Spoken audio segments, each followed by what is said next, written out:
আসসালামু আলাইকুম। কেমন আছেন আমার বাগানি ভাই বোনেরা? কোথায় বসে আছি? হয়তো অনেকে মনে করে রাজপ্রাসাদে থাকলে পরে মনের শান্তি পাওয়া যায় না। রে ভাই, রাজপ্রাসাদে বসেও মনে শান্তি আসে না যদি প্রাকৃতিক ভাবে মনে শান্তি না আসে। এই যে এখানে বসলাম, এদিকে দেখেন এত সুন্দর আম, কালার গুলা দেখেন কি চমৎকার। আর এই পাশে দেখুন আমি দেখতেছি আরেকটি আম গাছ, কিন্তু একটাই। আসল সুখ আর আসল শান্তি এদের মধ্যেই পাওয়া যায়। দেখছেন এই গাছটি এক কথায় অসাধারণ অসাধারণ।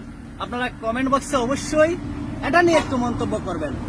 এদিকে 3টি আম রয়েছে, 3টি আমে প্রায় 2 কেজি পার হবে, 3 কেজির কাছাকাছি হবে। আর এগুলো একটু কম, বেনানা ম্যাঙ্গো আর কিং অফ চাকাপাত একই গাছে। দেখেন একটা গাছের মধ্যেই